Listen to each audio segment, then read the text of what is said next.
Welcome to the Ryerson Negotiation Project. My special guest today is Alexandra Dagg, the Director of Hockey Operations for the National Hockey League Players Association. Welcome to our show. Thanks for having me. Well, our guest today has had a pretty formidable career.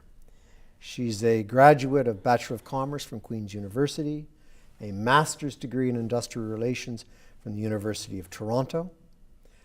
She was an organizer with the International Workers Union in 1985 or thereabouts, became the president in 1990, the executive vice president of a new merged union, and I hope I'm pronouncing it right, Unite Here. Right. You'll have to tell us what that stands for. Okay. And in 2005, she was the winner of the Morley Gunderson Prize in Industrial Relations. You've just come through several months ago a long and painful negotiations with the National Hockey League. So we're absolutely delighted to have you with us here today. So first of all, could you explain what Unite Here is? Okay.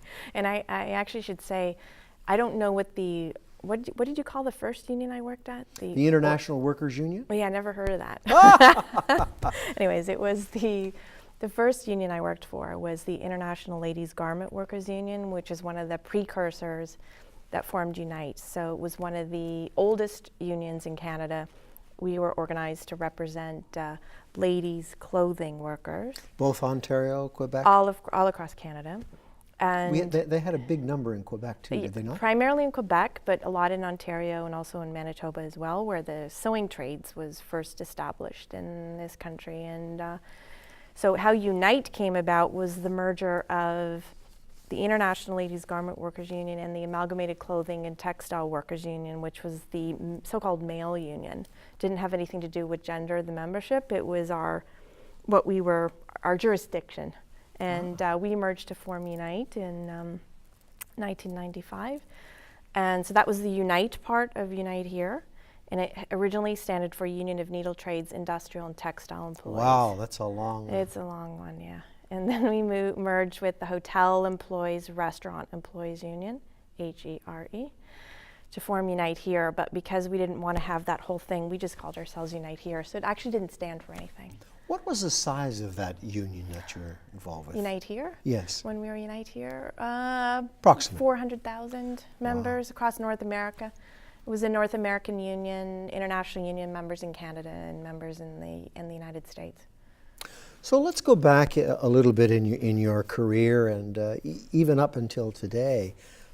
Preparation. What sort of things would you have to prepare in the advance of obviously your labor negotiations? Right. What's the kinds of things you would go through? Okay, well, because of the sort of history of the unions that I worked for, I ended up being involved in a whole variety of different kinds of bargaining in all different kinds of sectors. So manufacturing, not much public sector, but a little bit of broader public sector, some hospitality and service industries and so forth. But essentially the preparation, how you prepare for bargaining is the similar approach every time. And that's really about, if you're from the union side, it's about preparing your membership. And that usually is about educating members about what the process is going to be like, what collective bargaining is, what it's going to look like, how long it can take, what it feels like when you're in the middle of it, what kind of tactics you might see from the employer during the process. So that's a big piece of preparing. And then the other big piece is really talking with the members and understanding what their priority needs are. What are their issues? What would they like to address in this collective agreement? What are the most important things, and prioritizing the kind of issues and problems that they have, and then simulate all this and put your bargaining proposals together based on that. And it's a pretty important part of collective bargaining, is being prepared. And it isn't really just about having your list of proposals, it's about having your membership organized and in support of what the goals are going to be. Let's come back and talk a little bit about that aspect of preparation, education. Yeah. When would you normally start that process? It would depend. Prior to the first bargaining meeting. But it wouldn't be on a weekend you'd start trying to educate you. Oh, no. It would depend. It really depends. I mean, it would depend on, maybe how difficult you thought the bargaining was going to be. You had all different kinds of relationships, all different kinds of personalities you're going to deal with. Definitely you prepare ahead of time. You start working on, getting people ready, talking about it, anywhere from a couple of weeks to a couple of months before, depending on how complicated the collective agreement is, how many issues there are, that kind of thing. And share with us a little bit about in terms of either the refinement of the proposals coming from the union, or do you submit everything to the employer that your union membership wishes you to advocate? People have different views on that. I know that there are unions who believe that if a member puts a proposal on the table, that you're obligated to put that proposal on the table. That's not typically how I like to work. I like to work in a give and take process with the members and with the bargaining committee. And you generate proposals, generate a bunch of ideas, put them down, go back to the membership, work through, talk about them, discuss them, refine them, and make a list that, in our view, kind of made sense to go forward. Because credibility in bargaining really matters, and I think having proposals that seem legitimate and real and important, and not a lot of BS kind of proposals in there that are designed to look like they're throwaways, I don't think that's a smart way to do it. So I think you sort through them and you work with your members to take them through that process. But that wouldn't be your decision, it would be the team decision. Usually it's a team decision, yeah. Yeah, and usually what we used to always do is we had an elected bargaining committee in every single workplace. So the members would choose who they wanted to have on their bargaining committee. And so you would work with the bargaining committee who represented the employees in whatever workplace it was. And it's their workplace. As a negotiator and representing the union, I didn't work in their workplace. It wasn't my collective agreement. So I used to say that to a lot of people. This is your collective agreement. You need to determine. I'll help you. We work together. But in the end, these are your decisions, because this is your job, your future, your family you're trying to support. And that was well received by? Usually. Usually well received. Yeah, of course. Yeah. Where would confidentiality come into play? I mean, if you're What do you dealing mean? with a big union, and you've got a big committee that you're trying to put proposals through, were there ever any concerns that things would be leaked or portions of things would be leaked, information getting out in terms of your proposals? To the members, you mean, or to the members employer? or to the employer or to the public at large? Okay, well, prior to me joining the National Hockey League Players Association, the general media or public didn't care too much about what was happening in most of the bargaining situations that I was involved in. And in terms of worrying about leaks to the employer, generally I took the kind of position that I didn't worry about it too much, because they always found out everything anyways. And so I thought, you know what, let them hear the discussions. It doesn't matter. They're going to hear it. Regardless of what you do, there's always someone who goes and tells the employer. So don't sweat it. Don't try to worry about it too much. And I think the process is and should be a pretty democratic one with members involved in it. And so, when you have involvement and participation, it's not always clean and simple, but that's what makes it a better process. Yeah, that's the risk, I would say, in terms of the democratic process. Sure. Tell us a little bit about the NHL in terms of the confidentiality that would be there with your various proposals. Well, because the media were certainly on to you. Yeah, well, that was a whole different world in terms of being very, very public, and everyone else in the world had an opinion about how we should be handling the negotiations, and we were followed everywhere by especially during the lockout, by a whole crew of hockey reporters from both countries, but primarily Canada. And so we had to take a lot more care and caution with documents. We didn't leave anything around. So it was just a whole different environment. So we were much more careful about trying to keep it from the media, because it does hurt your bargaining if you've got someone tweeting about what your position is going to be on something before you've had a chance to present it or to talk through it with everyone. Many of our previous guests have all alluded to the fact that good relationships are pretty important in negotiations. whether it be from a management labor perspective or internal in terms of a business or a pitch. Right. What's your view in terms of how relationships affect that process? Look, relationships obviously matter. They really matter. And I've had everything, in my career of bargaining, everything from really horrible to really good. I've had relationships where we were at war, and I'd been, arrested a few times for during different things. So, Arrested? Yeah. So it's obviously better if you have a positive relationship, or what I like to describe as a mature bargaining relationship, where you can talk about issues without having to have a whole lot of gamesmanship around it. But not every relationship can be like that, and you have to work towards that. One of the things that I used to say, and I think I still believe that, is employers tend to get the union they deserve. So that if they have not treated their employees with respect, or involved them in the operations, or took some really aggressive positions, or had a bad history, then you tend to get a union that fights a lot more and is more difficult or stubborn or aggressive to deal with back. And so it's a two-way street, having a good relationship.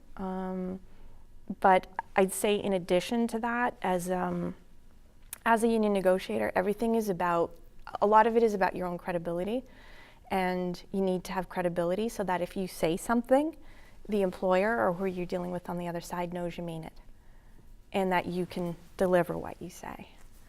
That's really important, and that sort of helps, I think, build decent relationships if they know that what you say is backed by your committee, the employees, everything else that you're doing. So your personal credibility really comes to play. Yeah, it matters. It matters. Tell us, if you will, the kind of mandate and how you got your mandate with the National Hockey League Players Association. Okay, explain again what you mean. Well, a mandate, you went in with some proposals. How did you arrive at those proposals? Well, like any preparation of any bargaining I've ever been involved with, we had a very comprehensive preparation program, which is really about talking to the guys, talking to them all the time. I'm going to interrupt you there, because there is a perception out there that that's not the way it really happens. The perception out there is that you and Don Fuhrer get together late at night and you write out as to what you're going to get out of the employer. And I don't think a lot of people fully appreciate the kinds of processes that I think you're going to talk about. But well, it's nowhere near the truth. It would be a lot easier to do it that way, but it would be stupid because, again, I'm not a hockey player, obviously, and it's not my working life. So it goes back to what I said at the beginning, is that where you get your power from is from the members that you represent and representing what they really want. And so in the hockey negotiations, just like any other, we spent months and months talking to players about what their issues were, what they wanted to change, and we drafted proposals and we talked them through it, and we got comments and we revised them, and we had committees, and we talked for hours and hours about every imaginable little thing that we put on the table, so that when we went to the table, all the players knew what our focus was and what we were trying to achieve. The other thing I would say on that is, so it was not just the preparation, but it was then throughout negotiations. We kept up that communication, which is incredibly important, especially in such a public environment like that. It's incredibly important to talk to your membership throughout the whole process. And we had over 100 different players come to the bargaining meetings during that whole process, which was a hell of an education in itself. Just coming and participating in a bargaining session and sitting at a table across from the owners in the league, or in another case in a factory, sitting across from your boss, is an incredibly powerful thing to do. Can you highlight a few of the issues that came to the forefront that you talked with the players about over long periods of time? Well, it was When we were looking at redoing and negotiating the collective agreement, there's obviously the big issues that get talked about all about, which is the amount of pie, the revenue sharing, the piece that goes to the players. That was the thing that got talked about a lot. But really what we were also looking at is a whole series of working condition issues, daily issues that are faced by players when they're traveling on the road. So we did a whole comprehensive look at the entire CBA. And in the hockey collective agreement, it's a 500-page document.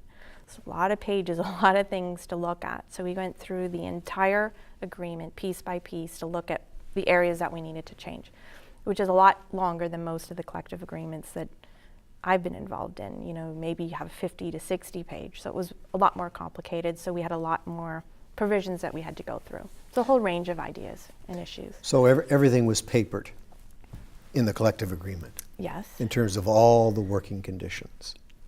All the proposals, everything we went through. We went through the whole thing, developed proposals, talked them through, revised them, changed them, and presented them, and then worked our way through them through a very long process.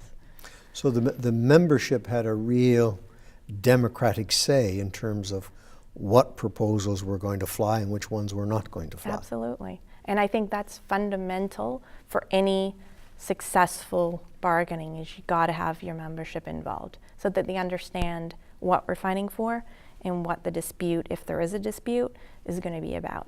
And so if it becomes difficult, they understand what the issues are and get them inherently and understand why we're fighting for something or why we don't have an agreement yet. How did the employer react to this kind of consultations with the membership for extended period of time? And I don't know. You'd have to ask them, frankly. I don't know. You'd have to see what they thought of it. But, well, what was their reaction at the table when you were coming up with working condition after working condition after working conditions that now has resulted in over 500 pages in a collective agreement? The previous collective agreement had 500 pages too. So it's not that we made it longer. We just went through a comprehensive look at it. To look at, what we wanted to change. So, and there were many changes in the agreement itself? Yeah, we negotiated a whole bunch of provisions, including a new pension plan for players, which is something we're really proud of. Tell us about that. The pension plan? Yeah. Well, pension and issues like that are important, I think, for everyone. They're important for Canadians, they're important for Americans, they're important for hockey players. Hockey players have a short career, and they tend to earn the most amount of money they're ever going to earn in their life in a very short window when they're young. And some of them do okay post-hockey, but we think our obligation is to try to protect them so that they've got a pension when they're older based on their higher income earning years as a hockey player. So it's something that the players really felt strongly about. We felt strongly about that we needed to do that, and that was one of the things I think we all feel most proud of in the new collective agreement.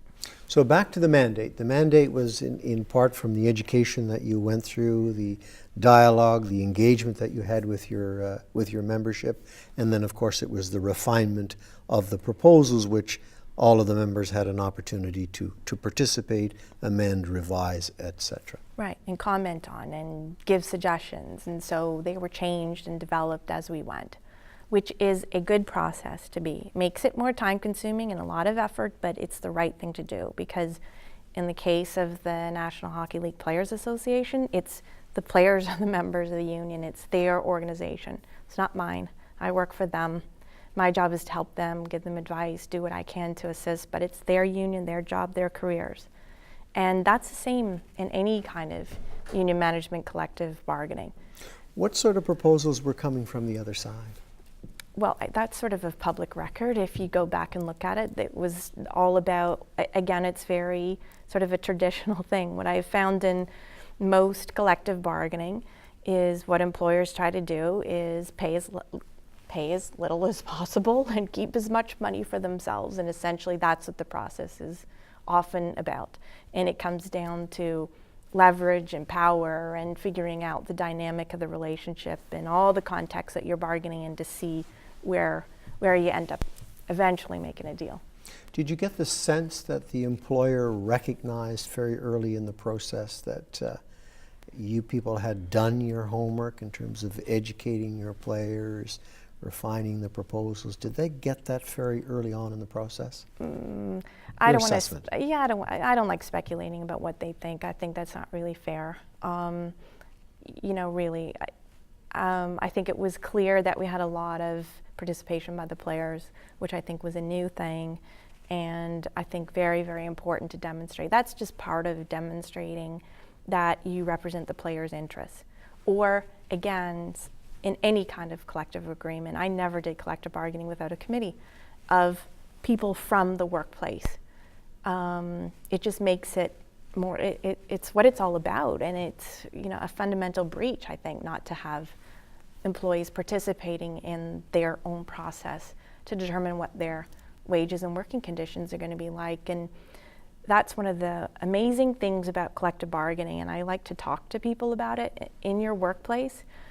It's a great thing to be involved in, because rather than just accepting whatever working conditions are imposed on you, you get to participate in the process, and it's an empowerment process, and it's about participating in your job and in your work life in a different way, and that's a really good thing.